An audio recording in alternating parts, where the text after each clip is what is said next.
Seja bem-vinda ao canal da revista Voz da Literatura. Sou Rafael Voit, editor da revista, e nesse nosso programa de estreia, nós contamos com a participação do Álvaro Santos Simões Júnior, autor do livro Cruz e Souza na Imprensa Carioca, lançado no final do ano passado pela editora da Universidade de São Paulo, a EDUSP. Seja bem-vindo, Álvaro. Muito obrigado, Rafael, pela oportunidade de estar aqui. É um prazer muito grande, uma honra poder estrear esse formato. Seja muito bem-vindo, Álvaro. O Álvaro é professor doutor da Faculdade de Ciências e Letras da Unesp, em Assis, no interior de São Paulo. O Álvaro ele é autor de uma bibliografia considerável, especialmente sobre a obra do poeta e cronista Olavo Bilac.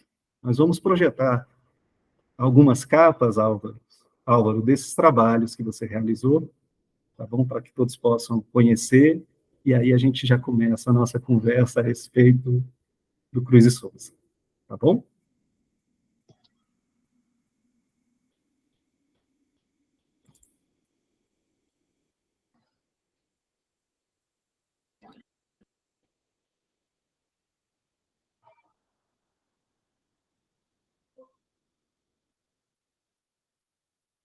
Então, agora está aparecendo aí a Sátira do Parnaso, estudo da poesia satírica de Olavo Bilac, publicado em periódicos de 1894 a 1904.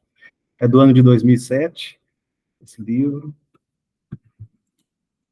A próxima capa é Registro Crônicas da Belle Époque Carioca, de Olavo Bilac, organização do Álvaro, do ano de 2012, pela editora da Unicamp.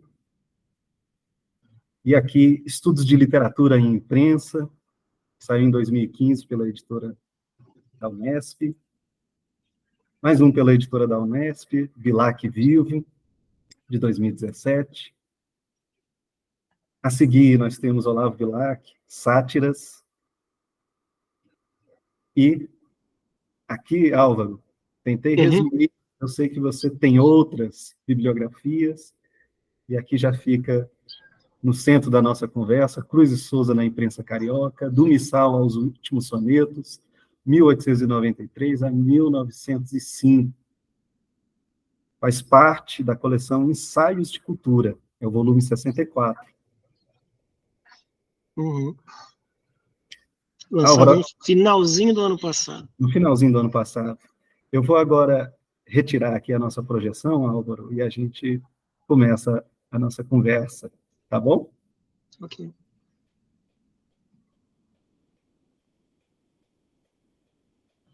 Primeiramente, Álvaro, é interessante perceber, pelas capas dos livros, eu tive a grata experiência também de ler boa parte desse farto material produzido por você, mas primeiro questionamento, a primeira indagação é sobre essa transição entre a pesquisa dedicada ao Olavo Bilac e essa agora dedicada a Cruz e Souza. Como é que aconteceu essa transição?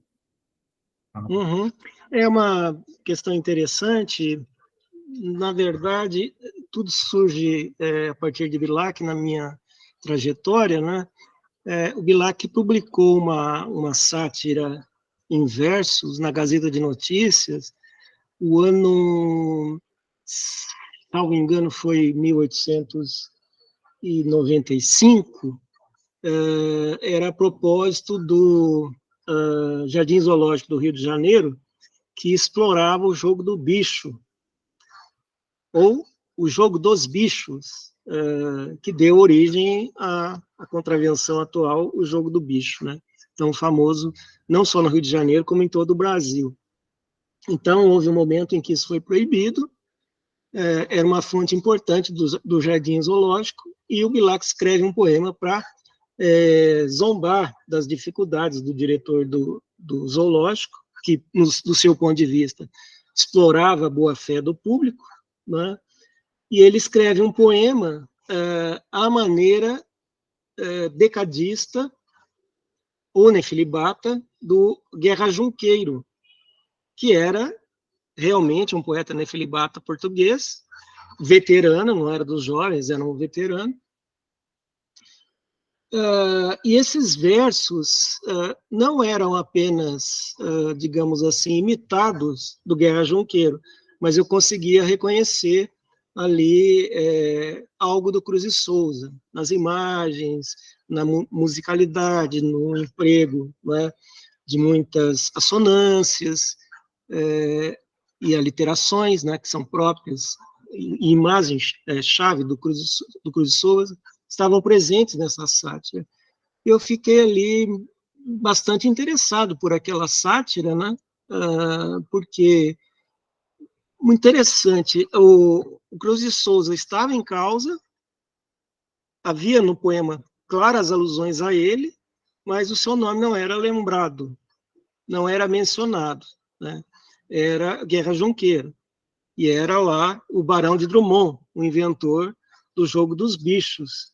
E por que não Cruz e Souza? Acho que essa pergunta continua, né? Porque você vai ver no livro que eu preparei que o Coelho Neto, muito amigo do Bilac, escreve 2 vezes sobre o Cruz e Souza, uma de forma sarcástica, outra de maneira aparentemente respeitosa, mas em nenhuma dessas oportunidades ele menciona o nome de Cruz e Souza. Então, isso falava ali de uma repercussão dos portugueses, desses decadentistas, desses simbolistas portugueses do começo da década de 90, não é? E foi então que eu comecei a conceber uma pesquisa de largo fôlego sobre a repercussão desse simbolismo português, ou decadentismo português, ou nefilibatismo português, os nomes são muito variados, né?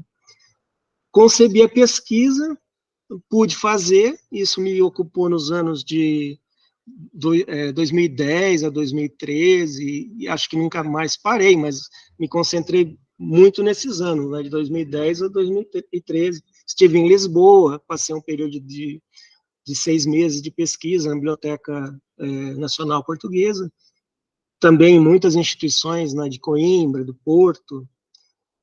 Fiz um levantamento bastante amplo sobre a repercussão da poesia ou decadentista, ou simbolista, ou nefilibata, na imprensa portuguesa. Essa é uma pesquisa que eu ainda não concluí, né, mas que me levou a pensar em verificar a repercussão desses mesmos poetas no Brasil. Aí eu voltei, digamos, tendo ido a Portugal, voltei ao Brasil e ao Rio de Janeiro, que era o principal centro literário, né, para levantar a repercussão desses portugueses, né, nos jornais cariocas. Então, fiz de forma sistemática, como tinha feito em Portugal, o levantamento.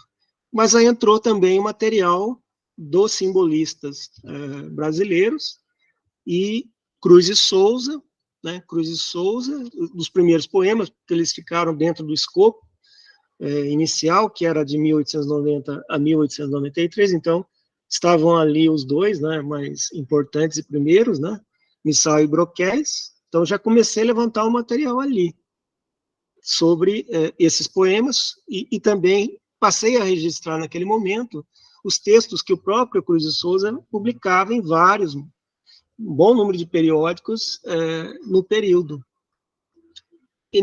E a partir dali, então, concebi a ideia de estender o levantamento em relação a Cruz e Souza. E aí, então, fui fazendo pedidos de bolsa, de financiamento.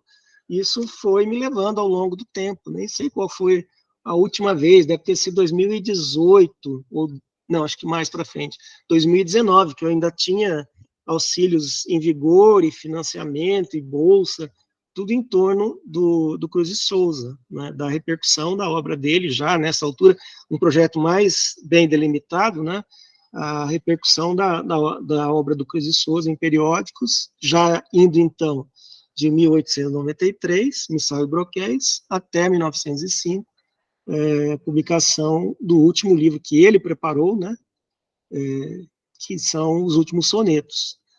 Então, é um percurso assim meio intrincado. Fui para um lugar que foi Portugal, voltei, me deparei com Cruz e Souza, interrompi a pesquisa com os portugueses para dar atenção durante um tempo ao Cruz e Souza. Enquanto não concluí a pesquisa principal com os portugueses, pude concluir a pesquisa, digamos, secundária com o Cruz e Souza. Então, em linhas gerais, esse panorama a respeito desse percurso da pesquisa é interessante para a gente chegar, então, ao Cruz e Souza. Vou fazer uma projeção, Álvaro, Sim. e logo em seguida já vou fazer mais uma pergunta. E a projeção é justamente uma imagem do Cruz e Souza, que consta aqui estampada em uma das páginas do livro.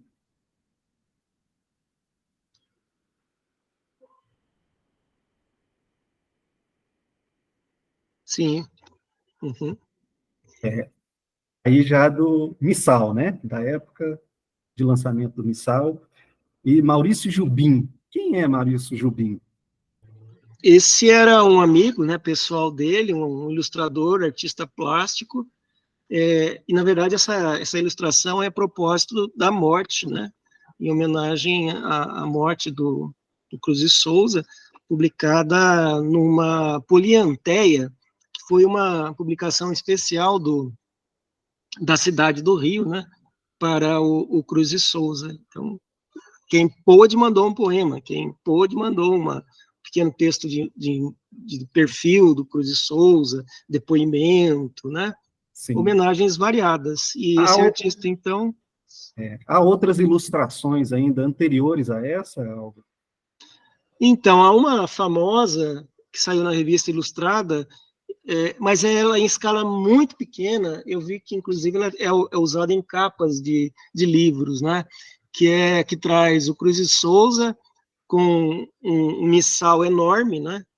Quase do seu tamanho, o volume do missal enorme, ele apoiando o braço sobre o livro, né? Então é parte de uma ilustração grande dentro da Revista Ilustrada, no ano de 1893. Está lá num cantinho, bem pequena mesmo a escala desse desenho, mas como era o que se conhecia, né? Uma caricatura a respeito do Cruz de Souza, ela acabou por ser destacada e ser ampliada em várias publicações, mas não tem grande qualidade, né, de definição. Essa é melhor. Bem melhor. E há outras melhores ainda. A do Raul Pederneiras, né, ela é feita com traço muito claro, né, e dá ao Cruz de Souza um olhar expressivo, né, como quem mira o horizonte, né? Então, mas o Jubim, ele é quem homenageou de maneira mais frequente o Cruz e Souza, né? E numa homenagem que eu cito no livro, por ocasião do 2º aniversário de morte, ele expõe um retrato a óleo, né, dele na homenagem. Então é alguém que, né, se debruçou sobre a figura do Cruz e Souza várias vezes ao longo da carreira. Mas o desenho do Raul Pederneiras é muito bonito. Que também consta aqui no livro, né? Dos que estão aqui é o mais claro, né? O mais Sim. Bem definido. Eu vou retirar agora um pouquinho o nosso Cruz e Souza e vou emendar aqui, Álvaro, com o seguinte questionamento, né? Você poderia primeiramente caracterizar, assim, de maneira breve, a trajetória de Cruz e Souza como filho de ex-escravos, nascido na ilha de Desterro, Santa Catarina, como é que ele chega ao Rio de Janeiro, esse centro tão efervescente da cultura nacional naquele período, e por que ele toma essa decisão? Ele era filho de um escravo, o pai era mestre pedreiro, escravizado pela família que cuida dele, mas cuida bem, parece que ele teve boas condições de educação, inclusive pela família para que trabalhava o casal, né, o pai e a mãe. A mãe era livre, o pai ainda era escravizado. Mas ele teve boas condições de estudo, teve um estudo regular em Santa Catarina, a ponto de ser professor de aulas particulares, né? e um político de lá chegou a nomeá-lo promotor, mas, por intrigas políticas, ele não pôde nem mesmo assumir o cargo. Em Laguna, né? Laguna. Laguna. Ele não pôde assumir o cargo. Sendo negro, não sei também se a atuação dele na imprensa abolicionista, talvez em prol da República, tenha criado alguma dificuldade. Acho que, principalmente, se a gente der atenção a algumas notícias que vêm lá do Sul, ultimamente, a gente consegue entender muito bem a força do racismo por ali, né? E por muito tempo se considerou que ele não rebatia esse racismo, né? Mas, na verdade, as pesquisas evidenciam o contrário. E mesmo nesse período em que ele estava ali na Ilha Desterro, ele rebateu essas não, críticas, teve atuação esse forte, racismo, né? junto com Sim. Virgílio Várzea, né? Inclusive até com obras anteriores a essas que o projetaram nacionalmente depois. Né? A realidade é que ele já tinha uma carreira intelectual antes de vir. Primeiro, numa tentativa no segundo semestre de 88, ele fica até o comecinho de 89, e depois, aí ele vem mesmo definitivamente no final de 90. Mas ele já tinha uma idade, ele é nascido em 61. Então, se você pegar o primeiro momento em que ele vai ao Rio, 88, se ele nasce em 61, ele tinha 27 anos. Então, ele já tinha atuação na imprensa, como professor particular, mas, de qualquer maneira, tinha sido professor lá em Santa Catarina, se vinculou a uma companhia teatral que excursionou pelo Brasil, não é? Então, não era um jovenzinho troca-tintas, quando ele tinha uma obra publicada em 85, né, em parceria com Virgílio Várzea, né? Então, quando ele tenta se instalar no Rio, em 1888, ele tinha uma carreira, tinha pelo menos uma história, né? Ele estava tentando se colocar no principal meio intelectual que o Brasil tinha no século XIX, final do XIX, que era o Rio de Janeiro.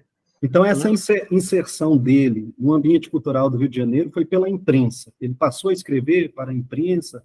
Quem favoreceu quando chega, de fato. Quem favoreceu essa entrada dele nesse círculo das letras, Álvaro? Ele tinha amigos de Santa Catarina mesmo, né, que o auxiliaram, né, como Oscar Rosas, né, e outros que foram se juntando, como Emiliano Perneta, depois alguns cariocas, como Nestor Vitor. Nestor Vitor ele radica no Rio de Janeiro, mas não era de origem, era paranaense, né? Paranaense.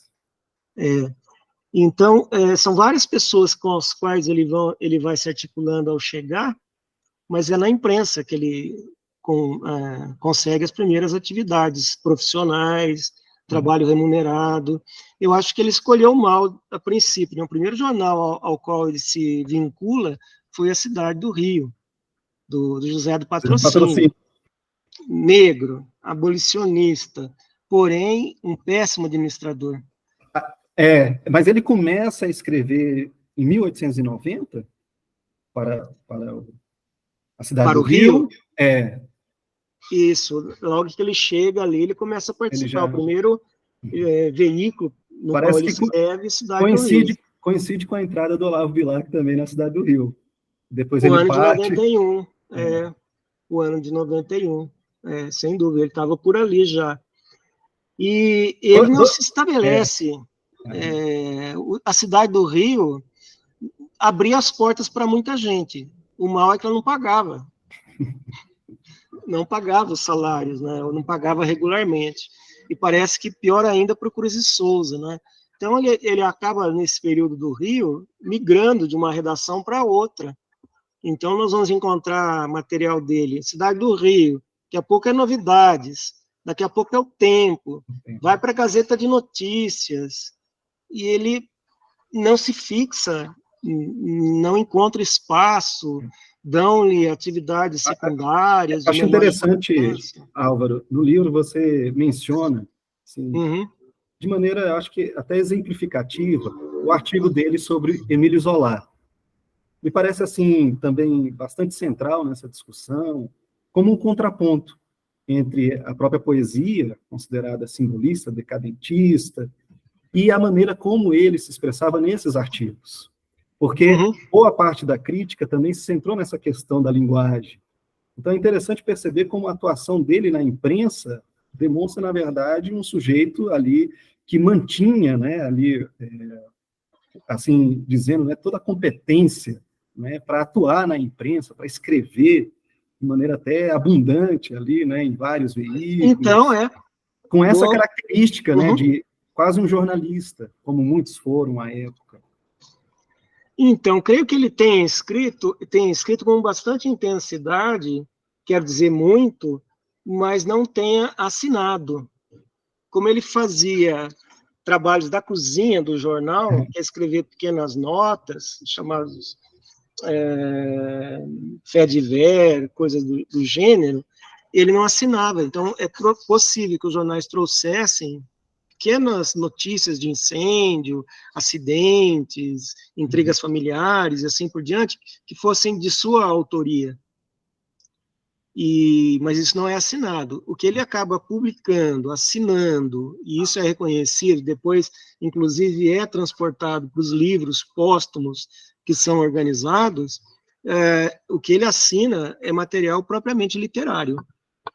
Então, ele vai publicar poemas e, de forma abundante, você usou essa palavra, não foi isso? Abundante? Sim.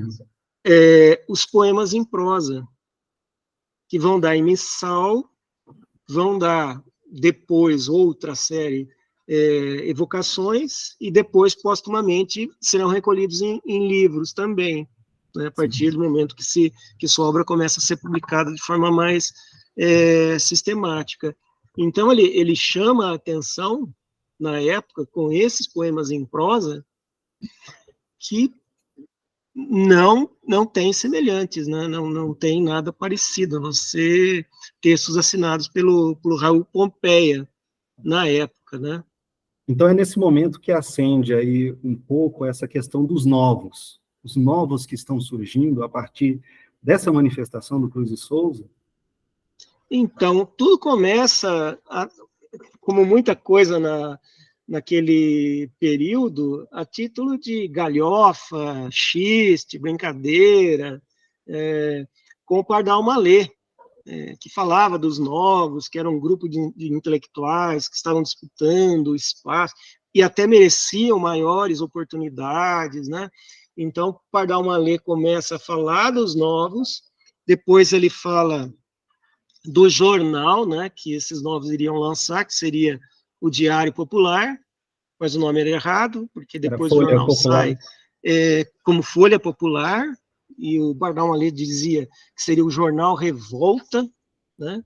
Então, promove de uma maneira bem organizada até esses escritores, e coloca neles uma marca de uma nova geração, uma geração ascendente, e um deles, o Oscar Rosas, ele vai tomar a pena, não só nessa Folha Popular, mas inclusive a qual eu não tive acesso, não se tem acesso a essa coleção da Folha Popular, mas em outros veículos, porque eles todos, né, escreviam muito, em várias folhas ao mesmo tempo. O Oscar Rosas começa a escrever contra os medalhões, e aí se criva, não é? Notam dois grupos e se tornam cada vez mais antagônicos. Os chamados novos e os medalhões, como o Silvio Romero, Araripe Júnior, o João Ribeiro, todos convenientemente mais do que criticados, né, eles são enxovalhados, eles são satirizados, né, pelo Oscar Rosas. Então fica ali um pouco de ousadia excessiva, né, de um jovem que mal iniciou a sua carreira, né? Então isso cria um ambiente de confrontos, de polêmicas. Tudo isso no segundo semestre, o primeiro texto do Pardal Mallet, de 23 de setembro de 1890, essa polêmica prossegue, né, antes de que Cruz de Souza estivesse no Rio, antes que ele chegasse. Quando ele chega, essa polêmica... Antes mesmo dele chegar, já havia essa polêmica, e ele nem podia ser chamado de novo, não é? porque já ia para os seus 29 anos, né? Se fosse usar o critério da idade, não valeria. Que um invoca, né? Um deles invoca. Só pode ser chamado novo quem tiver menos de 25 anos. Né? Um deles chega a dizer, fazer uma separação, porque também não eram velhos, né? Um Coelho Neto, um Bilac, um Raul Pompeu não eram velhos, né? Que queriam fazer uma delimitação de grupos, uma divisão de águas que não, pelo critério da idade, não funcionava muito bem. Na verdade, todos ali contemporâneos, né? Uns dos Mais outros. ou menos. Para o nosso ponto de vista atual, contemporâneos, mas tentou-se fazer essa delimitação ali. E o Cruz de Souza, quando chega, né, ele começa a publicar, ele não vai se aproximar dos chamados, não sei por quê, coisas de bastidores, provavelmente pelas ligações que ele já tinha com alguns, né, ligações que o levaram a estabelecer vínculos com outros. Ele acabou se aproximando desse grupo chamado dos novos, né? E quando ele começa a mostrar o seu trabalho, começa a mostrar os seus textos, ele passa a ser apontado como um dos principais e depois o principal. E quando ele publica Missal e Broquéis, pior ainda. Ele é o líder, ele é o herói, ele é o campeão, porque os outros ainda não tinham textos para mostrar. Estavam ainda na fase de divulgar de forma esporádica, né? Atabalhoada, muitas vezes, na imprensa da época. E já nessa discussão inicial aqui no livro, Álvaro, eu até destaquei aqui, você diz assim, é porém muito provável que a associação do poeta da Ilha do Desterro ao grupo dos novos tenha contribuído para seu esquecimento. É difícil falar taxativamente, mas a gente vai, nesse ensaio eu procuro ir somando elementos, né? Porque se ele se aproxima de um grupo e é apontado por esse grupo como líder, né, como é que ele vai pular o muro, né, e estabelecer alianças com o outro grupo? E outro grupo simplesmente detinha todos os cordéis no campo literário da época. Influência na imprensa, influência junto às editoras, influência sobre repartições do governo, possibilidade de trabalho no funcionalismo, praticamente tudo. É efetivamente a demonstração de uma política literária que acaba escrevendo a história da literatura brasileira naquele período. Então, aquilo que o Bourdieu fala, não é, do capital simbólico, que ele não é dinheiro, né, mas ele se transforma ele pode ser convertido, pode ser usado em favor de cargos, vantagens, prebendas, e assim por diante. Um mero acesso, mero entre aspas, né, acesso aos jornais, mero acesso às editoras, né? Então, esses cordéis estavam nas mãos de alguns poucos, e o Cruz de Souza estava se distanciando desses poucos, né? Ele não era inédito quando se funda a Academia Brasileira de Letras. Nunca ninguém o chamou para participar de nenhuma reunião, ele não foi lembrado em nenhum momento. Tinha essas duas obras, Missal e Broquéis, já publicadas, que é a história da literatura, muito depois, né, depois de muito debate, não tem dúvida de colocar entre as principais, né, da poesia brasileira, mas funda-se a Academia Brasileira de Letras, ele não tem assento, nem se cogita do seu nome, porque os nomes vão sair de um determinado grupo.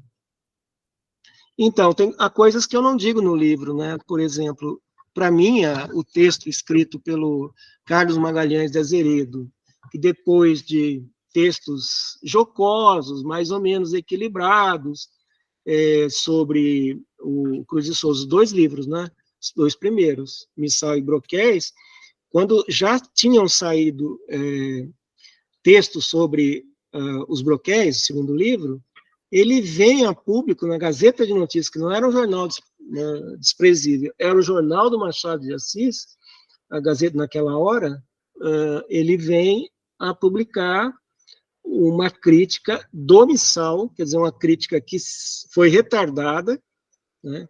Quando estava sendo discutido o segundo livro, ele vem a publicar uma crítica do primeiro, né?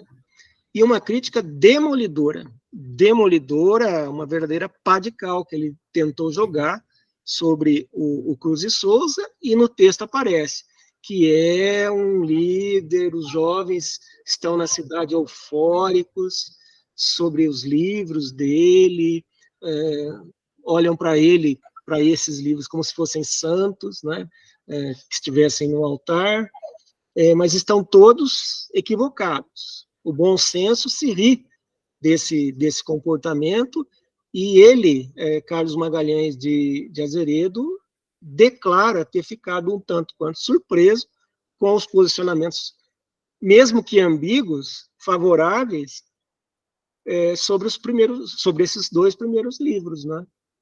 Depois foi difícil vir à tona textos desse grupo, né, que fossem, pelo menos, ambíguos. Eu considero ambíguos os textos, né, do Medeiros de Albuquerque e do Arthur Azevedo, porque apontam ao lado de fragilidades, por supostas fragilidades, qualidades do livro, né? Álvaro, só interrompendo um pouquinho, nós vamos adensar um pouco mais esse debate sobre missal e broquéis, mas pensando um pouquinho a respeito do que você nos disse aqui logo de início, das suas pesquisas em Portugal, de como você também se deu conta desse decadentismo português, ou simbolismo português, e como isso foi dar lá em Cruz e Souza. E aqui no seu ensaio inicial no livro, você pensa antes de missal, né, essas novidades europeias. Então, como é que esses escritores portugueses aterravam aqui, e como é que eles se relacionavam com Cruz e Souza? Cruz e Souza tinha alguma ligação com eles? Não interessou a eles diretamente, mas Fialho de Almeida, Maria Amália Vaz de Carvalho, o Pinheiro Chagas, eles vinham escrevendo sobre o simbolismo europeu, de modo geral, e o decadentismo, simbolismo português. Eram portugueses que escreviam na imprensa carioca. Colaboravam na imprensa carioca, Maria Amália Vaz de Carvalho no Jornal do Comércio, o Pinheiro Chagas em O País, e o Fialho de Almeida, se não me engano, era também o Jornal do Comércio. E ali eles, então, avaliavam o simbolismo europeu, particularmente o português, mas de uma maneira negativa. Ou porque não era original, se tratava de uma mera imitação dos franceses, aí sim, aí eles não eram ousados ao ponto de não reconhecer o talento de um Verlaine e de outros franceses da época. Mas não, para eles não existia a rigor Mallarmé, que a história vai colocar no seu devido lugar, era mais Verlaine, né? Então, esses portugueses não tinham originalidade, eles afetavam pensamentos, sentimentos que eram considerados por eles falsos, não é? Porque não eram autênticos, eram mero resultado da imitação desses autores, notadamente franceses. Então, faltava essa poesia, faltava a ela, do ponto de vista desses críticos, um critério que é romântico, né? Que é a sinceridade.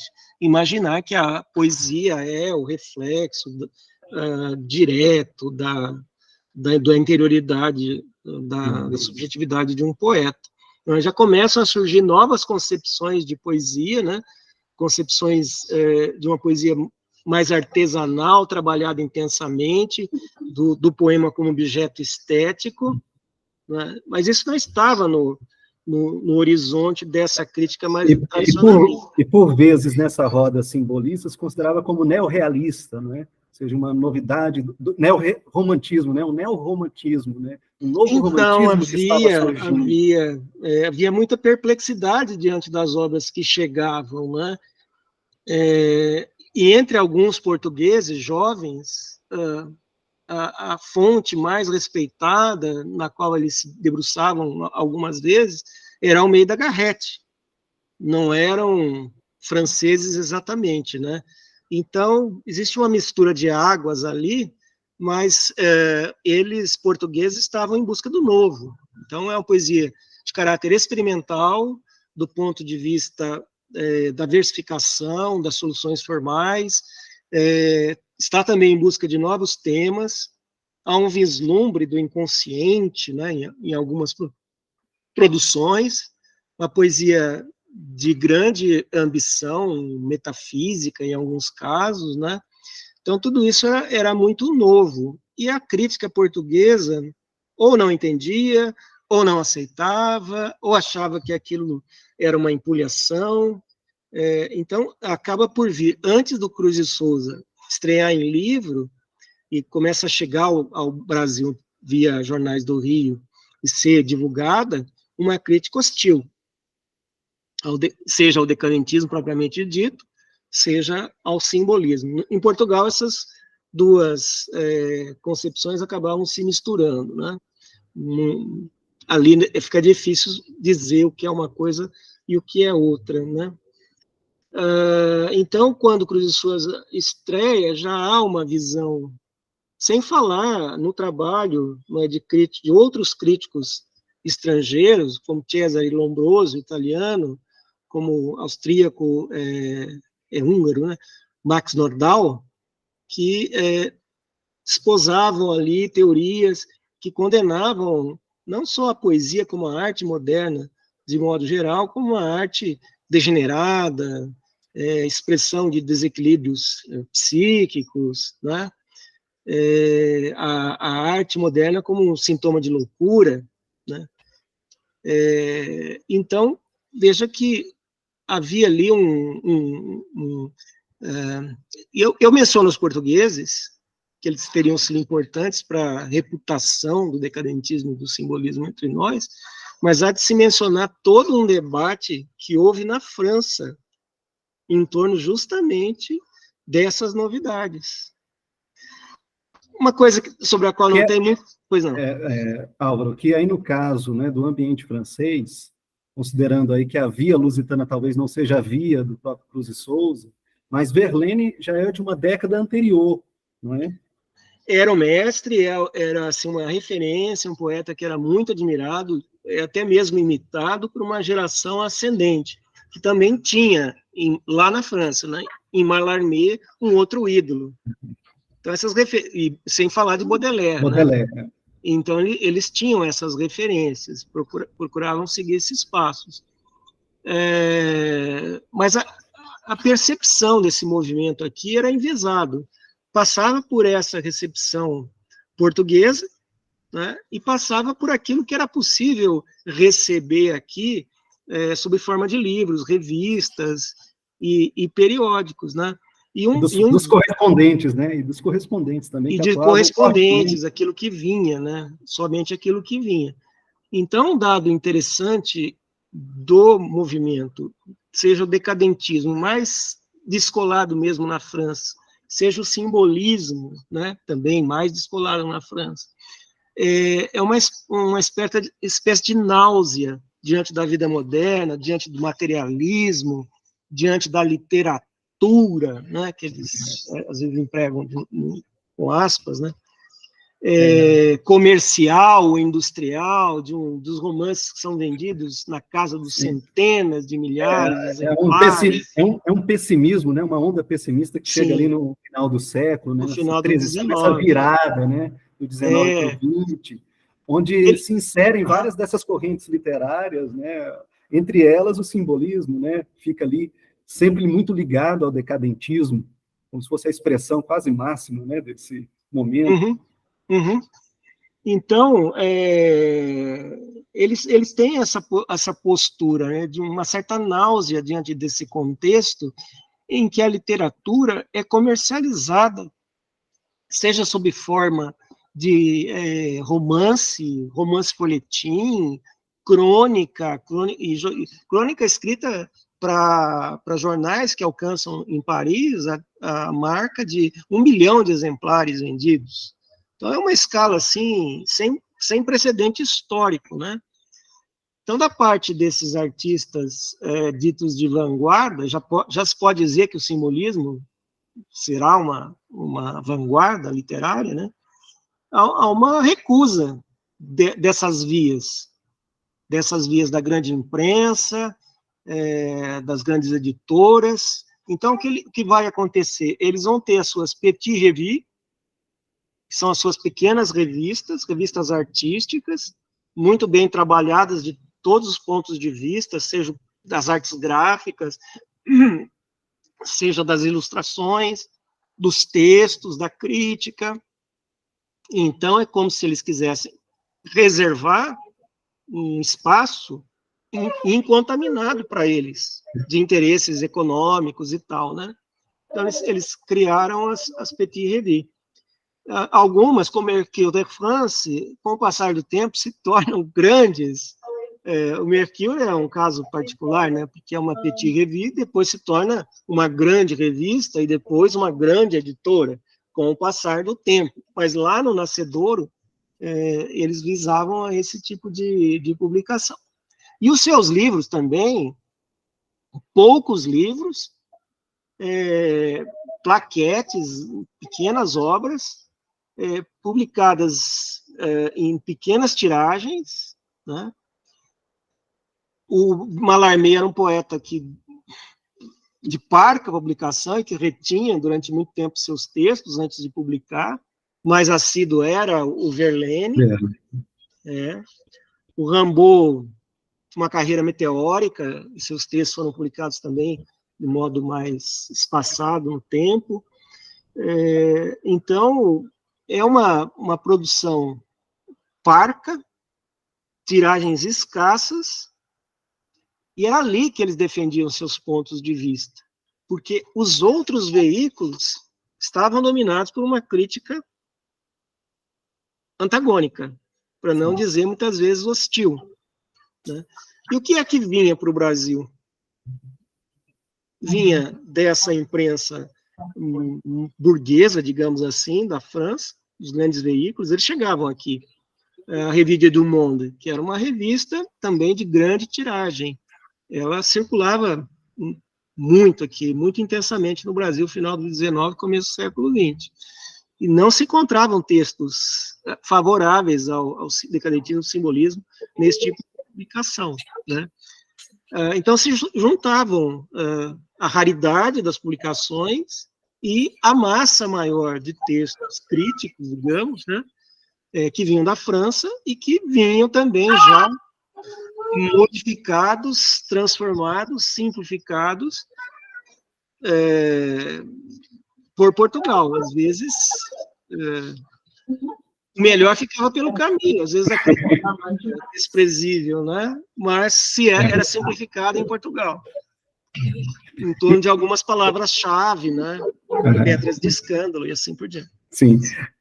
Álvaro, então, caracterizado esse período, assim, que já motiva um pouco até o nosso pensamento a respeito dessa estética que vai se criando, né, dos postulados mesmo, que vão se estabelecendo, para essa linguagem que vai ser apresentada por Cruz e Souza, né, na imprensa carioca e causa, né, um alvoroço ali na crítica, é interessante caracterizar esse final de século, né, e talvez até trazer um pouco desse mesmo estado de espírito dos franceses, mas que também, de certa forma, foi adotado, né, por simbolistas aqui no Brasil. Vamos, então, ao Missal, e aí nós vamos utilizar já uma outra projeção para que a gente volte àquela época. E nada melhor do que a gente consultar a Biblioteca Brasiliana, Guita e José Mindlin, né, nas raríssimas primeiras edições, né, dessas obras. Então, nós vamos ao Missal, Cruz e Souza, vamos ver ali a folha de rosto, as primeiras páginas, né, para a gente sentir um pouco esse impacto, né, e para que o público também sinta um pouco desse impacto da linguagem. Então, vamos lá.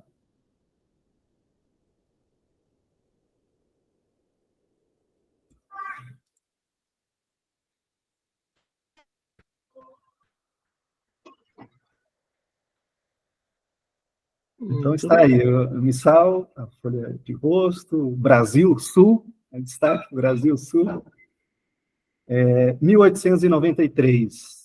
Uhum. Mas você até coloca aqui no texto também, que em agosto de 1892 já havia notícias sobre essa obra. Ela vinha sendo preparada, né? Já vinha sendo preparada. Isso, de fato. Aí, deixa eu folhear aqui agora. Tem? E aí, logo o leitor se depara com Oração ao Sol. Eu vou ler só esse trechinho, Álvaro, para sentir um pouco esse texto poético e começar os nossos comentários também, como é que foi a reação da crítica. Oração ao Sol. Sol, rei astral, deus dos sidérios, azuis, que fazes cantar de luz os prados verdes, cantar as águas. Sol imortal, pagão, que simbolizas a vida, a fecundidade, luminoso sangue original que alimentas o pulmão da terra, o seio virgem da natureza. Lá do alto, zimbório catedralesco, de onde refugies e triunfas, ouve esta oração, que te consagro neste branco missal da excelsa religião da arte, esmaltado no marfim ebúrneo das iluminuras do pensamento. Álvaro, como é que foi a reação da crítica ao ler um texto como esse e tantos outros que se seguem aí com esse mesmo estilo?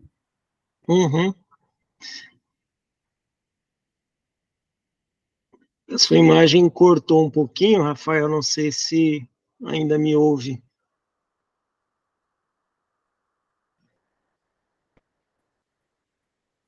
Retomou o contato?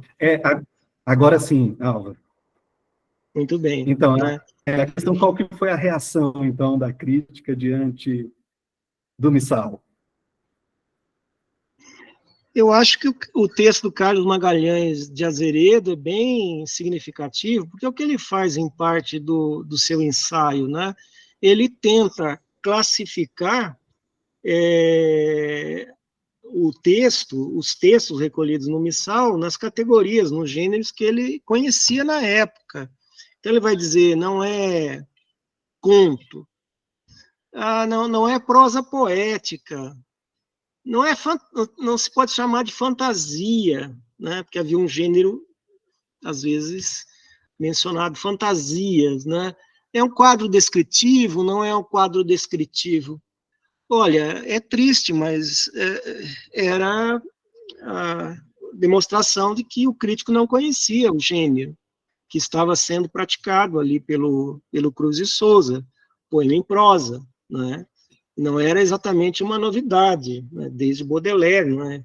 Havia o poema em prosa, então, e outros, né? Para não estender muito a resposta. Mas então o problema não estava no poeta, o problema estava no crítico. Na recepção crítica. Na recepção, né? Que não estava pronto, não estava. E olha que ele estava escrevendo no ano de 93, né? E com o Broqués não foi muito diferente, porque o que fizeram também alguns críticos, tentaram descobrir se o Cruz de Souza era parnasiano ou se ele era simbolista, como ele escreveu sonetos, muitos textos do livro são sonetos, chegaram a concluir, não, é um parnasiano, no fundo é um parnasiano, ou seja, estavam já para a época, muito mal informados, né? Agora, da parte do Cruz de Souza, me parece, né, que faltou uma preparação maior das suas publicações, coisa que tinha feito o Eugênio de Castro em Portugal, né, que pode ser ali colocado em paralelo com ele, né, que nos livros de 90, os Oaristos e de 91 Horas, que eram também ruptura em relação a horizontes, expectativas e seu tempo, né, os dois livros eram, né, ele dotou os livros de prólogos. Os prólogos, inclusive, não traziam títulos, entravam, né, em matéria diretamente. Mas nesses prólogos, ele dizia que tinha vindo, quais eram seus propósitos, contra o que rompia, quais são os seus antípodas, na literatura, e uma linguagem forte, convincente e explicativa, em certa medida, em relação à coleção que ele estava apresentando, no caso, as duas, né? Funcionava como um guia de leitura. Uma espécie de guia de leitura, no que me parece que ele fez muito bem. E já começa, assim, um tom já de polêmica, no primeiro livro, antes que alguém escrevesse sobre esses livros. Ele já supunha que seria ridicularizado, combatido, perseguido, martirizado pela crítica, e foi. O bom da história é que foi, de fato, né? Aí ele pode retomar o debate no prólogo do segundo livro, de 91. Então ele retoma e vai adiante, fala, e alcunha, né, os seus adversários de bárbaros, porque são bárbaros, são aqueles que não merecem adentrar o templo da arte. Aqui nós temos uma referência no Missal, a excelsa religião da arte. Então não é para o comum das pessoas, é uma ideia, como já tentei apontar antes, né, que vem lá desses grupos de elite, ou de vanguarda, ou marginais, ou boêmios, como queiram, né, que não se colocavam, queriam se colocar ao lado mesmo das pessoas comuns, da burguesia, da massa de leitores, né? Então a religião para eles era de fato uma espécie de arte, era para poucos, era para os eleitos, ou para usar a expressão do Eugênio de Castro, para os raros apenas. Não era para os bárbaros, era para os raros apenas, né? Então, tudo isso dito e provocando as devidas reações e obtendo apoio, né? Isso que é importante. Ele lá não só atacou e teve a resposta devida, como também despertou outros jovens que foram escrever na linha que ele propunha e que se colocaram, a princípio, como admiradores e, até certo ponto, imitadores dele, né? E o Cruz de Souza estreia com 2 livros importantes, isso do ponto de vista intrínseco. São 2 livros importantes, que rompiam com os padrões estabelecidos na época, mas eles não foram dotados desse texto preambular. Embora poemas, né, até como esse primeiro texto, possam conter, e contém, de fato, um teor metalinguístico, metapoético, e dali se possa depreender uma poética, uma concepção de arte, uma concepção de literatura, mas isso é muito difícil para o leitor comum, e mostrou a história, né, dessa recepção, mostrou que ficava difícil, inclusive, para aqueles que se encarregaram, né, no sentido deles próprios se encarregarem, ou alguém os encarregar de fazer isso, né, de fazer a crítica literária no período. Sem o que você disse, né, de guia de leitura, ficou muito, muito difícil, né? Daí, é parnasiano ou é simbolista? É conto? É um texto descritivo? São fantasias? Afinal de contas... Pairava na crítica essa dubiedade, né, em relação a esse autor, e eu até pensei aqui um trecho, Álvaro, em que você destaca uma crítica do Coelho Neto, sob o pseudônimo Anselmo Ribas. Ele fala assim: rara estufa de flores sem perfume. Só que, mais à frente, ele ressalta o mérito do autor em fundir poesia e prosa. Assim, numa chave sarcástica, mas que no fundo escreve. O que revela uma parte da ignorância também da crítica. Uhum. Ele quis ser maldoso, né? Na verdade, mas tocou na tecla certa, né? Assim como o Arthur Azevedo, que reconhece a musicalidade, né? Assim como Medeiros Albuquerque também não é indiferente a essa arte, né? Do Cruz de Souza em lidar com o verso, os dois reconhecem muito bem, mas falta dar um passo adiante, ou não querem dar, provavelmente, um passo adiante, porque o que vinha Cruz de Souza fazer de repente, colocar em dúvida a literatura que vinha sendo saudada como grande poesia, de Alberto de Oliveira, Raimundo Correia, Olavo Bilac e muitos outros, né? Muitos outros. O próprio Arthur Azevedo era poeta parnasiano, o Carlos Magalhães de Azeredo, né? Solene, catedralesco, poeta parnasiano. Então, ele precisava, né, ter feito algo diferente. Mas veja que tudo passa por essa noção da arte sublime, da arte que é para raros, que não se mistura com o vulgo, não é? E a crítica, eles desclassificam a crítica.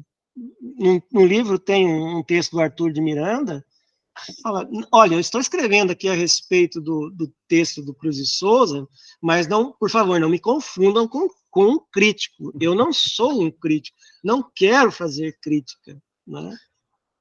Assim também fez o Eugênio de Castro em Portugal. Crítica é uma função subalterna no reino da arte, dizia Eugênio de Castro.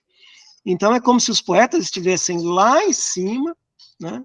E esses pobres críticos fazendo um trabalho de segunda importância, né, realmente a serviço, né, deles na imprensa periódica. Um trabalho que se entendia como efêmero, para ser esquecido rapidamente, né, remunerado, então fica a ideia de que é um trabalho de mercenários, eles são pagos para escrever e tem que escrever de qualquer maneira. Escrever de qualquer maneira, dizer isso, né, que eles tinham de escrever de qualquer maneira, tem algum fundamento. Então, dá para reparar que os dois livros, né, que foram editados pela Livraria Moderna,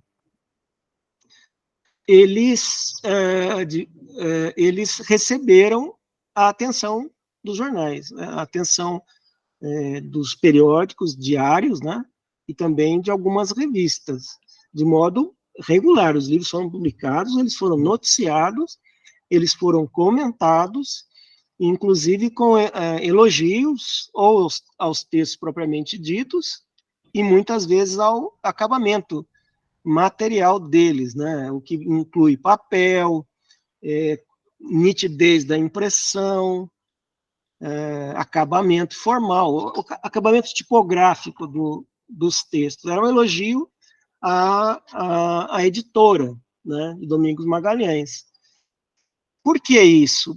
Olha, parece-me que os jornais tinham que dar uma retribuição às editoras que faziam anúncios regulares, que pagavam por anúncios que eram publicados regularmente nas suas quartas páginas ou terceiras páginas, né?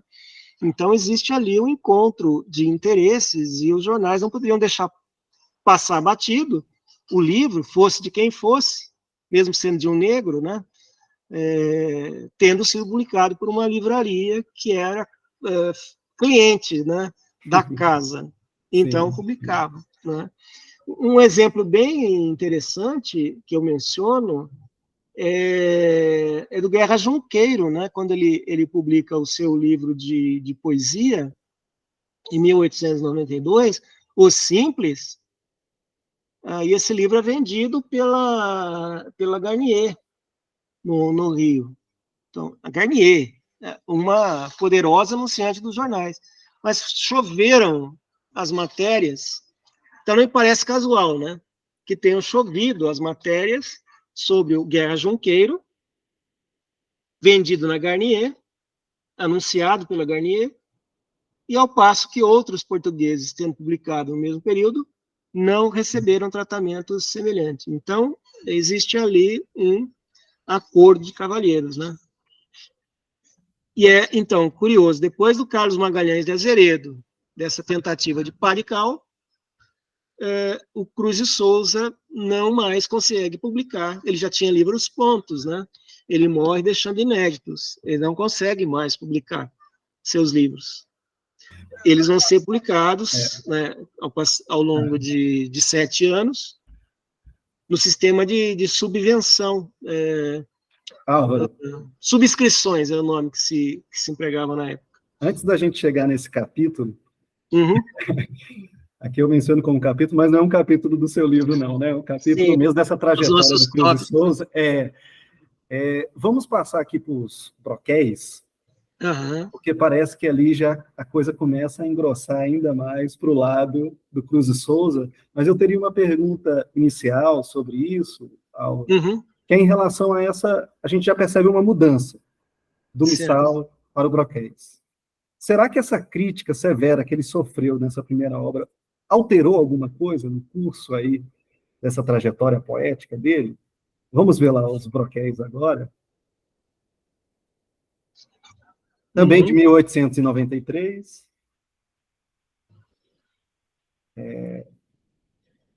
Aqui tem uma epígrafe de Baudelaire. De Baudelaire, que também é altamente né? significativo, né? E aqui abre com antífona.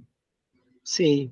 É um dos poemas de caráter metalinguístico, metapoético, em que ele vai, né, tentar defender seus ideais, mas não em prosa, né?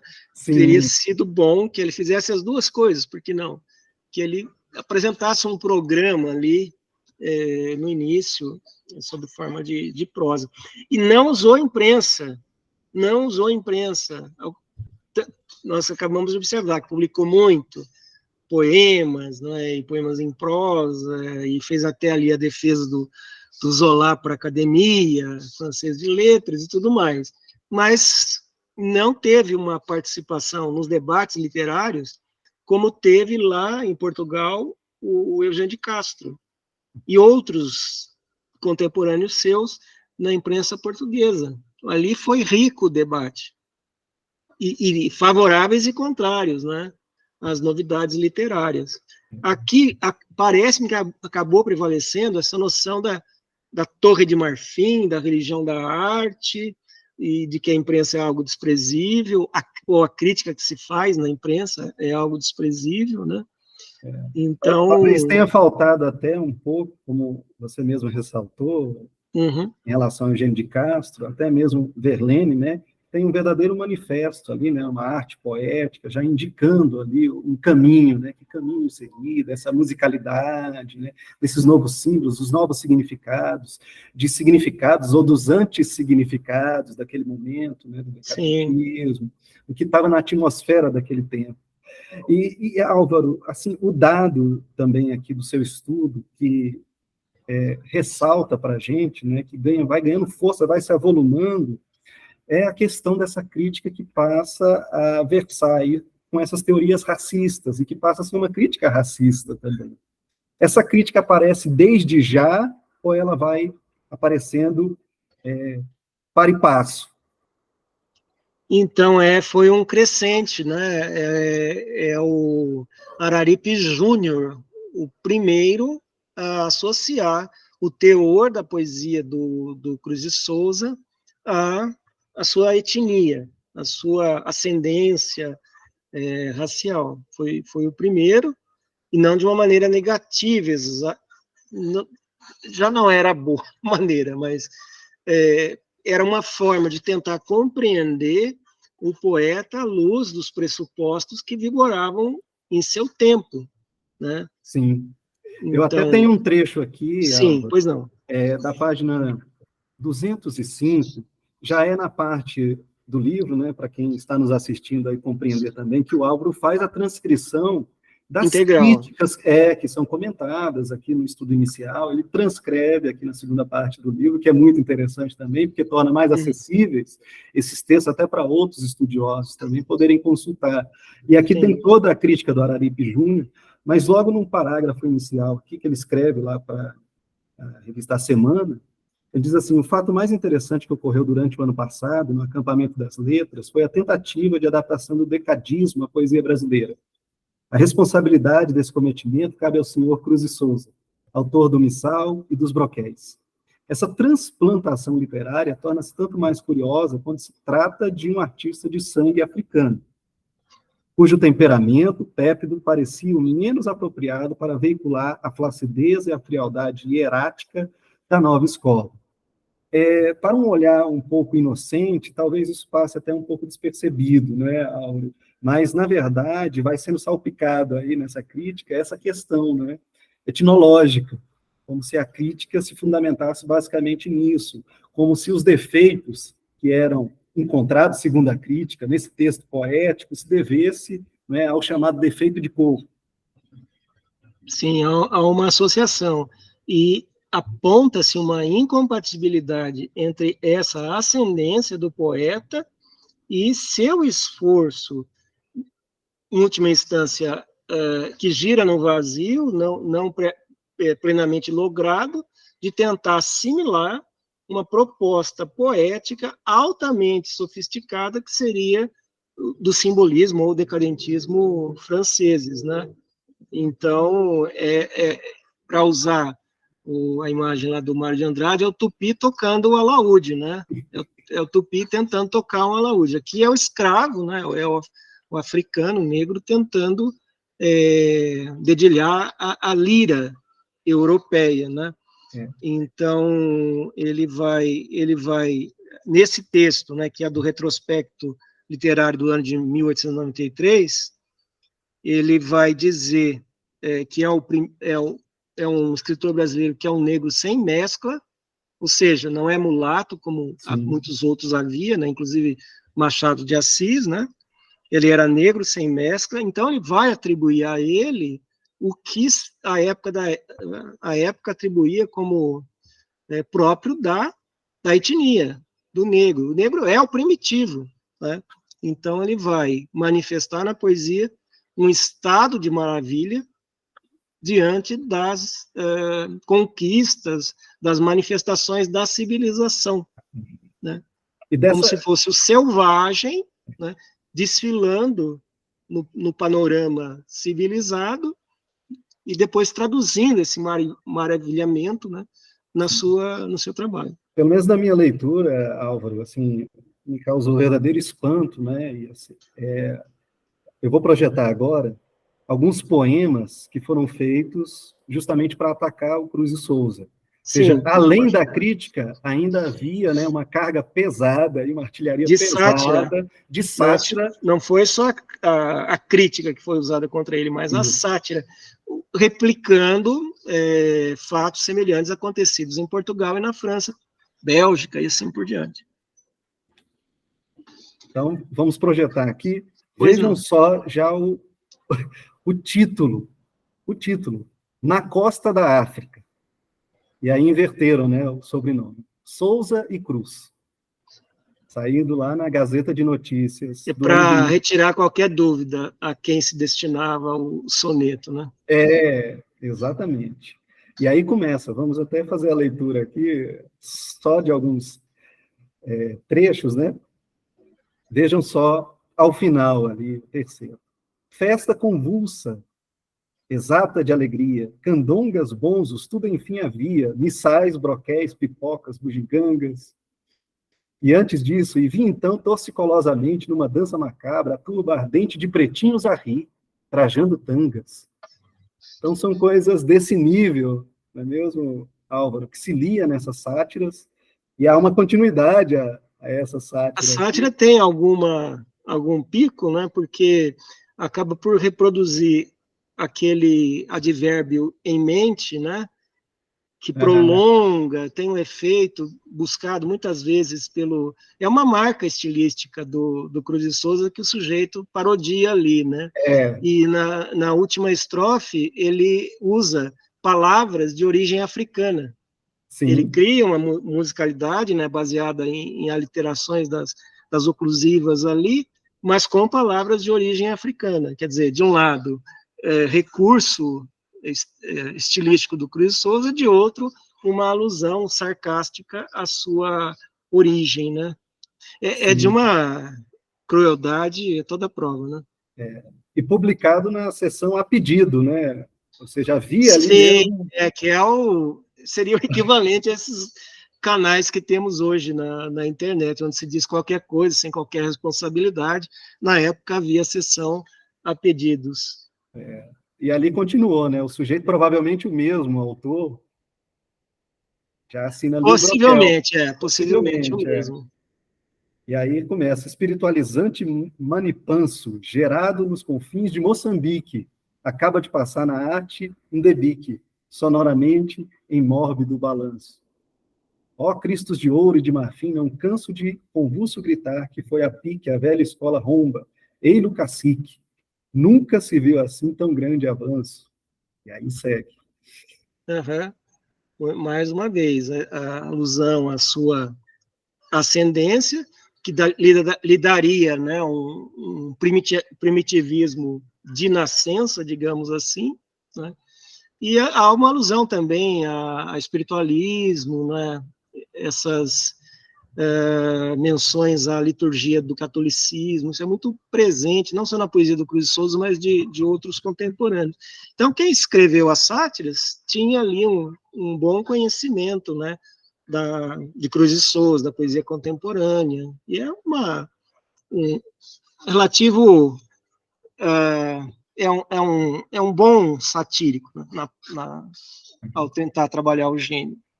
Então, essas duas obras, Missal e Broquéis, Cruz de Souza publica em vida. São as duas. E essas são as publicadas em vida, sem contar as que vinham lá do Sul, né? Ah, sim. Mas que o caracteriza como simbolista são essas duas. Para todo o tempo, para a história, seriam essas. Depois vem as póstumas, né? Sim. Aí aqui, né, Álvaro, trocando aqui agora a nossa gravura, também do Maurício Jubim, lá Em na Gazeta da homenagem ao Tarde. morto, né? De E aí, Souza, fazendo... não é, no seu caixão. Tá aí o nosso Cruz de Souza. E aí sim a gente começa agora aqui esse capítulo, né, das obras póstumas. Começando por... A primeira, então, Evocações? Primeiro Evocações, depois os Faróis e últimos Sonetos, né? Então, eu vou projetar aqui Evocações, também lá da nossa grande biblioteca. Sim. José Mindwin. Esteve em Assis, muitos anos atrás, Foi? visitando. Veio conhecer um setor de documentação que nós temos aqui, chamado SEDAP. Aliás, onde começaram as minhas pesquisas, né? E muitos materiais da sua pesquisa também ficaram nesse setor? Tem muita coisa, em microfilmes, em Microfilme, papel. né? Era nisso que eu Na ia minha tocar mesmo. época, não havia hemeroteca digital, nós tínhamos que entrar em entendimento com a Biblioteca Nacional e pedir a duplicação de microfilmes, que às vezes ela já tinha. Quando não era o caso, ela tinha de produzir um microfilme e nos mandar uma cópia. Então, era moroso, era caro, né? Mas era uma forma do acervo da Biblioteca Nacional ir se duplicando aos poucos. Eu nunca iria chegar a um processo ideal, né? Porque vê-se hoje que o acervo da Biblioteca Nacional é imenso, imenso, né? Nesse sistema dos microfilmes seria muito difícil que ele fosse duplicado. Parece-me que a Unicamp comprou em larga escala microfilmes da Biblioteca Nacional num certo momento da sua história, né? E tem um bom acervo, mas é um caso excepcional. Então, nesse sentido, a hemeroteca digital brasileira veio ampliar as possibilidades, né? E outras bibliotecas digitais em Portugal, na França, no mundo inteiro, né? Uma maravilha. Então, começando, Álvaro, por Evocações, como é que vai se comportar a crítica diante aí dos amigos, né, desse núcleo mais próximo do Cruz de Souza, que cuidam desse espólio que fica, né, e parte dessas obras que já estavam, na verdade, formatadas pelo próprio Cruz de Souza. Preparadas já, enfeixadas, né, em volumes para serem publicados, mas ele não encontrou a editora, né, interessada. E ele confia esse trabalho especialmente ao Nestor Vitor. Acaba por ser o Nestor Vitor. Eu acho que os outros amigos compartilharam, né, colaboraram no trabalho, levantando recursos, cuidando, né, da arrecadação, acompanhando o trabalho nas oficinas, né, tipográficas, nos dois primeiros casos, né, de Evocações e Faróis. O terceiro, esse fica todinho por conta do Nestor Vitor, que estava em Paris, de lá atrás o volume, né, mas no começo os outros também outros, né, colaboraram. Houve brigas entre eles, né, não sei porque os intelectuais acadêmicos brigam muito. Álvaro, nesse trecho em particular, né, como você acaba tratando, né, dessas obras póstumas, você também faz um estudo ali dos necrológios, né? Parece que ali é uma fonte interessante, uma fonte primária interessante também para captar um pouco desse legado, do que fica dessa obra, de quem publicou ainda em vida, né, Missal e Broquéis, mas também do que se aponta ali para o futuro, né, daquilo que ainda faz parte desse espólio que viria aluno. Né? Inclusive, ali você também, de novo, se depara com o cronista Bilac, colocando as coisas em seus devidos termos, né?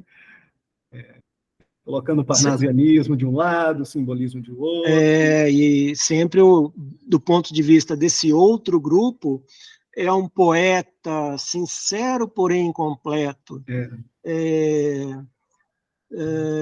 dedicado à arte, porém não bem realizado, e assim por diante, não é? Sempre uma notinha amenizando o seu valor, amenizando o seu mérito. Por sorte, ele já tinha um grupo que se formara que fazia a sua defesa, né? Mas demorou a se constituir, né, esse grupo e passar a atuar mais diretamente na imprensa. Então, esse momento após a morte, talvez tenha dado a oportunidade, né, deles se congregarem, tomarem iniciativas, partirem para a edição dos seus livros. Então, foi um momento diferente. Então, já temos não mais apenas o Arthur de Miranda escrevendo em favor do Cruz de Souza, né, mas agora também tem o Luiz Guimarães Júnior, que vai escrever textos favoráveis, usando de pressupostos já próprios, né, das concepções estéticas do Cruz de Souza, polemizando com Medeiros de Albuquerque, né, recebendo dele uma réplica, construindo uma tréplica. Então, existe ali um momento primeiro, né, da recepção do Cruz de Souza no Brasil, de alguém que faz a sua defesa, que desafia, era o crítico. Medeiros de Albuquerque, desse a ele esse mérito também. Foi quem, ali nos anos de 92, 93, e a partir do seu ingresso, mas isso um pouquinho mais adiante, na Notícia, a partir de 1897, ele começa a desempenhar regularmente a crítica literária. Ele vai ter uma coluna semanal em que ele fazia o balanço das edições, ele fazia comentários, livros mais variados, né, publicados naquela semana. Isso ele faz regularmente. Então, já nessa altura, ele tem obrigação de falar se ele tem alguma hombridade, né, se ele é o crítico, e se os livros saem, ele tem alguma obrigação de falar. Então, ele tem que falar dos livros do Cruz de Souza. Já não é algo tão espontâneo como pudesse ser lá no ano de 93. Né? O Medeiros Albuquerque é alguém que acompanhou toda a carreira do Cruz de Souza, dessa simbolista no Rio. Né? Ele escreveu sobre todos os livros, e sobre Broquéis ele reconheceu a musicalidade, não é? Essa habilidade no emprego da poesia do Cruz de Souza, né? E de tal forma que o Cruz de Souza até gostou do texto e foi à oficina do jornal e comprou centenas de exemplares daquela edição para poder distribuir a amigos, né? Porque ele já tinha, o Medeiros de Albuquerque, uma reputação de crítico. Então, ele fez uma crítica, ele recomendou, então é uma crítica relativamente favorável ao Cruz de Souza, porque ele recomenda a leitura da obra aos seus leitores. Então, é um marco mesmo, né? E nas outras, ele já começa a fazer ponderações negativas, e dizer que ali o que era promessa se tornou uma fórmula, mera repetição. Era nesse ponto que eu queria tocar também, Álvaro, sobre essa questão da fórmula, né? Existe uma unidade assim, estética, é possível vislumbrar essa unidade estética nesses livros que ficaram, esses livros póstumos, né, especialmente esses três, né, Evocações, Faróis e os últimos sonetos? Existe uma unidade? Os últimos sonetos são mais articulados, justamente por fazerem, né, serem sempre fiéis a uma mesma forma poética, que é o soneto. Os faróis são criticados justamente por esta variedade de formas, e no caso particular do Medeiros Albuquerque, certas repetições de versos, repetição de estruturas sintáticas, repetições de imagens, não é? Então, é como se fosse uma poesia não acabada, não pronta ainda, essa dos faróis. Mas é um livro que contém algumas das obras-primas do Cruz de Souza. Hoje, quanto a isso, não há dúvida. Mas essa é a visão que os contemporâneos acabaram por formar, né?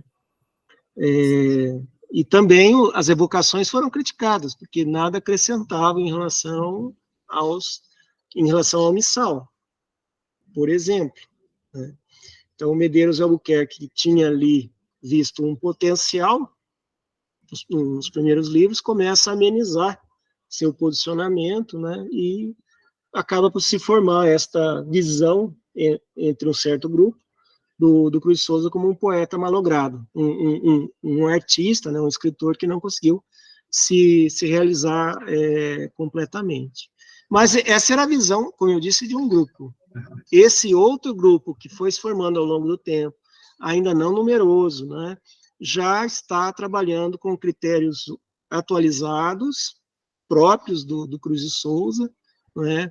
O Luiz Guimarães Júnior, por exemplo, trabalha muito bem com a ideia da sugestão, que um dos ideais, né, da poesia simbolista é alcançar a sugestão, comunicar-se com o leitor mediante a sugestão, que é uma das formulações poucas, né, do Mallarmé numa entrevista ao Júlio Ré em 1891. É um momento em que ele dá a entrevista e ali se entende muito bem quais são as suas propostas, e uma delas é essa mesma, né, que o ideal não é descrever um objeto ou transmitir com clareza uma ideia. O papel do poeta é sugerir, por meio de imagens, muitas vezes por meio da sonoridade, né, por uma construção altamente elaborada. E criativa, né, de construção. Isso que depende de uma construção paralela do leitor partícipe. Tem um trecho que eu separei aqui, Álvaro, do Paulo Leminski, provavelmente você conheça aí, né, aquela biografia que ele escreveu, uma biografia também ali com um lance muito poético, né? E ele escreve assim: cada vida é regida pelo astro de uma figura de retórica. Certas vidas são hiperbólicas, há vidas pleonasmo, elipses, sarcasmos, anacolutos, paráfrases. A figura de retórica mais adequada para a vida de Cruz de Souza é o oxímoro, a figura da ironia, que diz uma coisa dizendo o contrário. E se aplica muito bem aos seus poemas em prosa, que são muito críticos em relação, não só, nós vínhamos falando do campo literário, das intrigas, né, e crítica literária, as formulações da crítica e tudo mais, mas o Cruz de Souza e os trabalhos mais recentes têm mostrado, é um crítico do seu tempo. Sim. Um crítico atento, né, muitas vezes impiedoso, do seu tempo. Isso se pronuncia na poesia, se pronuncia muitas vezes em alguns poemas em prosa, de missal e principalmente de evocações, né? É como se ele fosse elaborando esse embate de que tratamos, né? De vários aspectos, não só com os intelectuais da época, mas também com a sociedade racista, preconceituosa, né? É uma vida de sofrimento, a vida do Cruz de Souza no Rio de Janeiro. Então, isso vai sendo elaborado, né? Vai sendo refletido, vai sendo... seu pensamento acaba por ser expresso por meio da obra, né? Da obra poética. do Cruz de Souza. E revendo, assim, Cruz de Souza, também vem à tona, pelo menos para mim, né, uma nota, assim, de brasilidade. Não existe algo que não está ali no vácuo, né, de um abstracionismo qualquer, né, porque pode dar essa aparência, muitas vezes, lendo essa poesia, quanto a isso, né. Eu lembrei logo de um poema que muitas vezes é até estampado em alguns livros didáticos, Violões que Choram, né, tomar a musicalidade do violão, né, é tomar a musicalidade brasileira e trabalhá-la dentro, né, desse diapasão do simbolismo. Sim. E parece que ele faz muito bem isso lá em Faróis. Uhum. E é um poema verleniano, né, sem sombra de dúvida. Então, é a musicalidade própria do Verlaine trabalhado ali. Exaltada por um instrumento musical, não é? Que é muito bem, uma espécie de tropicalização, né? Então, se investiga a sua poesia, todo esse panorama, seja humano, seja social e também natural em que ele se insere, estará presente. As marinhas, né, a paisagem de praias, de navios, imagens náuticas, né, e que vem na sua poesia, se explicam pelo momento, né, e pelo lugar onde ele se insere. Também vindo ele de uma ilha, né? Sim. Então, ele pode ser lido, né, com muita atenção para essa representação transformada, transfigurada, é bem verdade, não só da biografia, como se tem feito, né, mas do contexto também, né, do contexto social, literário e assim por diante. Álvaro, a nossa conversa está quase chegando ao fim, mas o limite. O grande momento assim, desse estudo é um embate que a gente não pode deixar de tocar, que é o embate entre o José Veríssimo e o Silvio Romero. Sim, eu nem sei se eu usei demais ali, porque eu acabei por juntar as coisas, né? Eu não sei se eu tinha razão, mas me pareceu, né, que... mas parece que subiu o tom, né? Ali sobe o tom mesmo, né? Ali sobe o tom, né? As críticas... Sim, a coisa, né, porque o Silvio Romero tinha sido um crítico violentíssimo, né, do Machado de Assis, a quem o Silvio Romero admirava demais, né, um grande amigo, num livro de 97. As coisas ali começam a romper entre eles, né, e eu vou falando de vários episódios que não fazem com que eles se tornem muito amigos, né? Na recepção de Euclides da Cunha da Academia Brasileira de Letras, um violento discurso do Silvio Romero que atingiu pancada de cego, né? A todos, inclusive o governo federal, que fazia as reformas no Rio. E o Veríssimo, claro, não deixou de atingir o Veríssimo ali.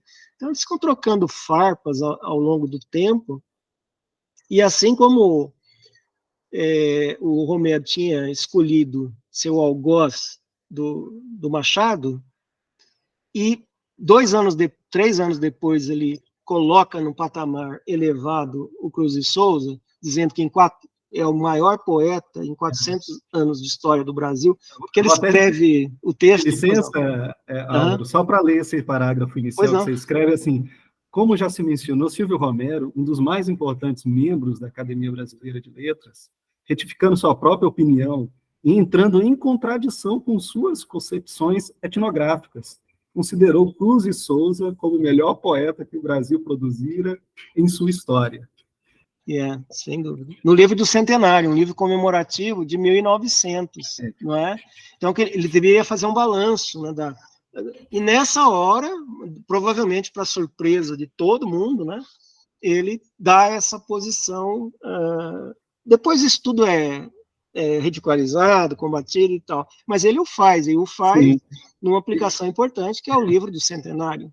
Eu não sei se eu fiz uma boa leitura, mas eu percebi também que você faz um encaixe aqui de uma amizade, né? O Nestor Vitor e uma aproximação entre o Silvio Romero, sendo o Nestor Vitor também um grande amigo, né? São vizinhos ali. Um grande vizinho amigo do Romero. Souza, né, do Cruz e Souza, e administrando todo aquele espólio, e colocando ali o Cruz e Souza novamente em contato com um grande crítico, talvez esse grande crítico tenha revisto ali até seu posicionamento, como você considera, né, as concepções etnográficas, né? Com certeza. Ou se compareceu da sorte, ou viu outros aspectos, né? Ou ele foi melhor informado da própria literatura europeia contemporânea, coisa que talvez não fosse, né? Dada a sua germanofilia, né? Não sei quais são os componentes todos, né? Mas o fato é que ele retifica a sua leitura que fazia do Cruz e Souza e o coloca naquele patamar, né? Então, a deixa, né, pro Veríssimo, bom, então, Cruz e Souza, né? E vai reforçar a visão que se tinha da época, né? E aqui no final você diz assim, talvez não seja tão despropositado concluir que, apesar de enfático, o apoio tardio e isolado de Romero não teve condão de conciliar o antigo líder e ídolo dos novos com as instâncias de consagração literária do Rio de Janeiro, que, pelo contrário, provavelmente contribuiu para retardar, por muitos anos, o reconhecimento público de seu valor como um dos principais poetas brasileiros de todos os tempos. Não era um bom advogado. Eu posso dizer para você, ter Silvio Romero como advogado não é uma boa escolha, né? Seja para o bem, seja para o mal, essa crítica exaltada... Mas prejudicou, né? Se quer um reconhecimento e tal. Ele não... É um macaco numa loja de louças, né? O Silvio Romero, não deixa nada inteiro, né? E ele vinha colecionando essas... Já uma parte, né, já tinha esse ranço provável, não sei, né, contra o Cruz e Souza por ele ter sido o líder ali dos novos, e não ter procurado, me parece que nunca procurou fazer uma aproximação dos medalhões, se aproximar aos medalhões e tudo, nunca procurou, parece-me que não, né? Então, lá adiante, já morto, se Romero lembrar-se de defendê-lo, não ajuda. Acho que reforça ali já tinham encerrado, me parece, o caso Cruz e Souza. O Silvio Romero, e da sua maneira, não iria ter forças para reabrir, né? Então, creio que os textos que vêm depois, né, do Medeiros Albuquerque, do José Veríssimo, eles...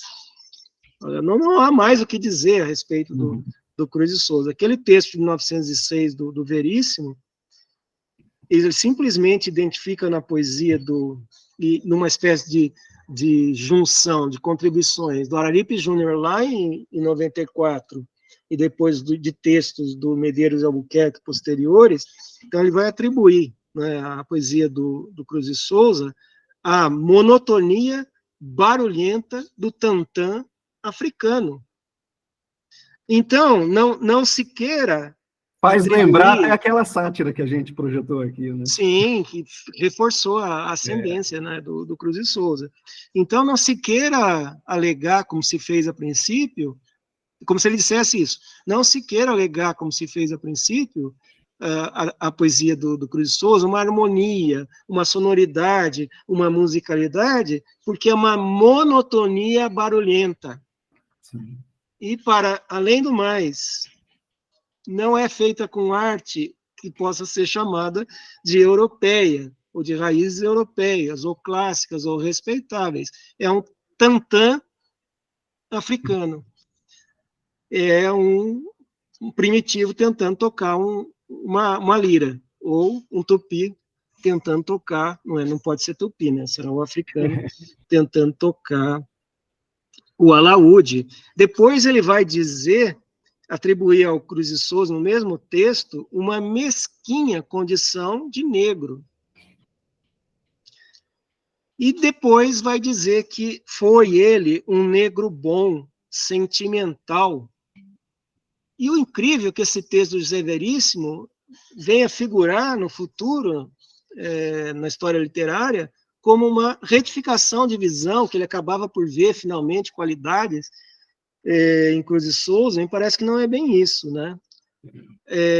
E critica, como tinha feito o Medeiros Albuquerque, a pretensão de colocá-lo como chefe ou líder de uma escola. dizendo que ele não tinha qualidades para tanto. Então, esse é o texto em favor, do Veríssimo em favor do Cruz de Souza? Não, é mais uma vez, no ensaio que eu apresento, né, é a continuação do debate dele, ou polêmica, com o Romero, dizendo, olha o que você fez, né?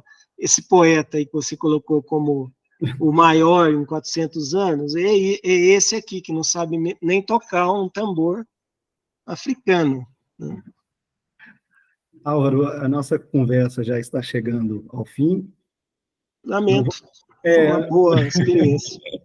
Não, está sendo uma ótima experiência, mas eu vou projetar novamente a capa do livro. É bom que a gente deixou muitas questões até em aberto, aí, levantamos vários pontos, né, do estudo que você realizou, e que está aqui consolidado, né, nessa primeira parte do livro, mas eu queria ressaltar também, assim, a cuidadosa edição, né, os procedimentos de edição também, você faz um texto introdutório na segunda parte, né, e outros aspectos também que, talvez para alguns que estejam nos assistindo, vai gerar ali a necessidade de ter que pesquisar mais a respeito de alguns nomes, né, você já entrega aqui para nós também notas biográficas, né, a respeito de vários desses autores. Muito curtas, mas essenciais para se entender o posicionamento deles, né? Para se situar também, né, Álvaro? E também sobre os periódicos, né? Porque, já que você trabalha com essa matéria-prima, né, pesquisando ali nessa fonte primária, então apresentar esses periódicos também é importante, né, para situar, né, todo esse contexto em que se dá essa ascensão, né, desse nosso simbolista maior, Cruz de Souza, e também a reação da crítica, e onde essa crítica aparecia. Né? Então é interessante saber, né, exatamente um pouco do histórico de cada um desses jornais, desses periódicos. Eu sou muito grato à EDUSP pelo aspecto material que deu ao livro, o tratamento editorial, todo o apoio que eu tive da equipe editorial, né, da EDUSP, e o acolhimento também que eu tive dessa proposta de colocar a lista de nomes, a lista de periódicos, quer dizer, o projeto que eu tinha, né, em mente... Índice onomástico, então... Onomástico, então... O projeto que eu tinha em mente, eu consegui realizar integralmente e recebeu uma forma muito agradável, né? Muito bem cuidado, sou muito grato à editora da USP. E para nós, leitores e pesquisadores também, é um prato cheio aqui, e um prato bem servido, né? Já que a edição é muito bem feita. Eu creio que venha o trabalho, modestamente, completado do Afrânio Coutinho, né? Que fez ali uma síntese da Fortuna Crítica também. Interessante, você começa falando, né, sobre o Afrânio. Uma obra de 79, mas assim, ele pegando dos livros, dos ensaios que foram recolhidos em livro, né? E eu vou para os periódicos e tive a preocupação também de colocá-los em ordem cronológica para que se fosse acompanhando, porque dá para perceber mesmo, né, como é que um vai se apropriando das ideias alheias, ou retificando, ou ampliando, ou rebatendo, né, às vezes de forma não muito elegante, as colocações de outros, né, então, tendo colocado na ordem cronológica, eu possibilito ao leitor poder acompanhar. E como são textos de imprensa curtos, foi possível para mim, né, transcrever na íntegra, praticamente. Houve algumas supressões, mas de partes que não dizem respeito ao Cruz de Souza ou ao simbolismo, aí não caberia colocar num livro que já ia bem extenso. Porque é comum, né, na imprensa dessa época, né, algumas crônicas que se dividem em duas partes, né, é muito comum isso também, né, 2 temas, né, abordados ali. Aí eu suprimi, quando foi o caso, eu suprimi.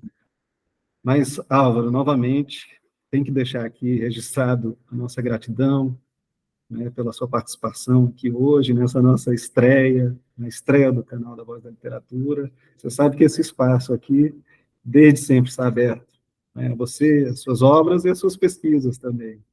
Olha, Rafael, não tenho palavras para agradecer, foi, assim, uma oportunidade muito boa para eu falar do livro, uma tarde muito agradável, né? Quem chegar a olhar o vídeo depois não vai saber, mas foi na tarde de hoje, dia 29 de março, né, de 2023.